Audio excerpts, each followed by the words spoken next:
श्री कृष्ण और सुदामा। भगवान श्री कृष्ण उन्हें रथ में महल के अंदर ले गए और उनका भव्य स्वागत किया गया। श्री कृष्ण ने उन्हें ले जाकर अपने पलंग पर बैठा दिया और पूजन की सामग्री लाकर तीनों रानियों ने उनकी आरती उतारी। भगवान श्री कृष्ण सभी को पवित्र करने वाले हैं, फिर भी उन्होंने अपने हाथों ब्रह्म देवता के पांव पकड़ कर उनका चरणोदक अपने सिर पर धारण किया और उनके शरीर में चंदन, रंगंजा, कैंसर आदि दिव्य गंधों का लेपन किया। फिर उन्होंने बड़े आनंद से सुगंधित धूप और दीपावली से अपने मित्र की आरती उतारी। इस प्रकार पूजा करके पान या गाय देकर मधुर वचनों से भले पधारें ऐसा कहकर उनका स्वागत किया गया। सुदामा फटे पुराने वस्त्र पहने हुए थे, शरीर अत्यंत मलिन और दुर्बल था, देह की सारी नसें दिखाई पड़ती थी। स्वयं भगवती रुक्मणी जी चमर डुलाकर उनकी सेवा करने लगी। अंतपुर की स्त्रियां ये देखकर अत्यंत विस्मित हो गई कि पवित्र कीर्ति भगवान श्री कृष्ण अतिशय प्रेम से इस मेले के चले अवधूत ब्राह्मण की पूजा कर रहे हैं।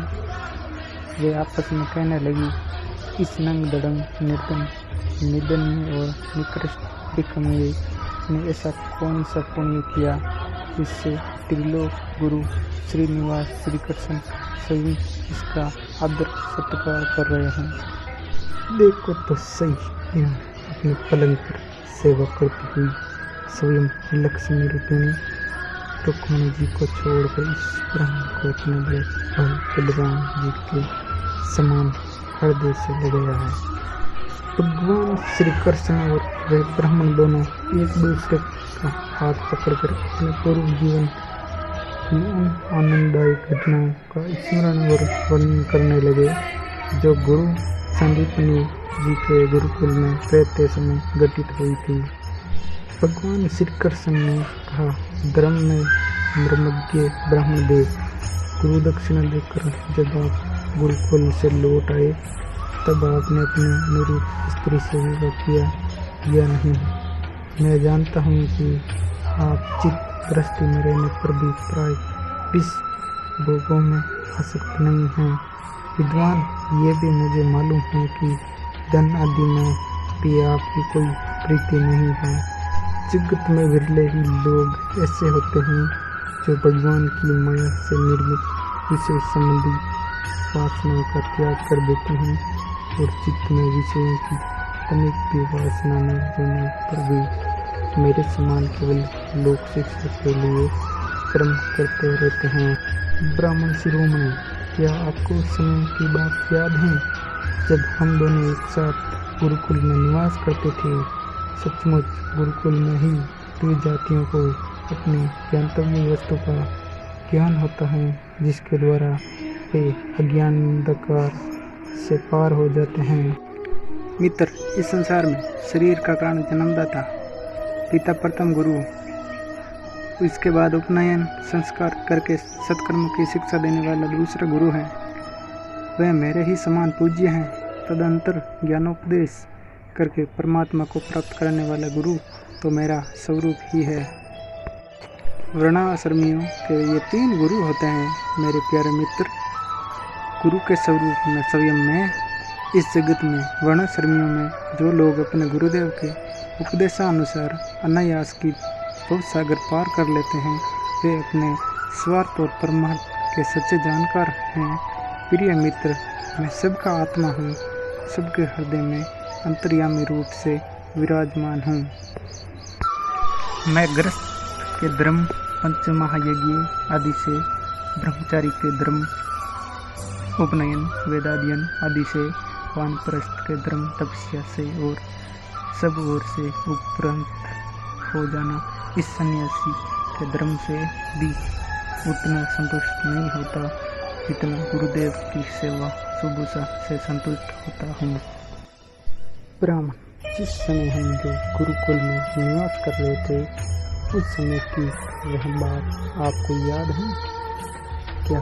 जब हम दोनों को एक दिन हमारी गुरुपत्नी ने वन लाने के लिए जंगल में भेजा था। उस समय हम लोग एक घोर जंगल में गए हुए थे और बिना रंतु कहीं बड़ा भयंकर आंधी पानी आ गया था। आकाश में बिजली कड़कने लगी थी। तब तक सूर्यास्त हो गया, चारों ओर अंधेरा ही अंधेरा फैल गया। धरती पर इस प्रकार पानी ही पानी हो गया कि कहाँ गड्ढा है कहाँ किनारा इसका पता ही न चलता था। वह वर्षा क्या थी, एक छोटा मोटा प्रलय ही था।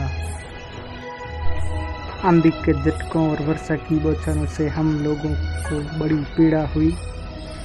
दिशा का ज्ञान नहीं रहा। हम लोग अत्यंत आतुर हो गए और एक दूसरे का हाथ पकड़कर जंगल में इधर उधर भटकते रहे।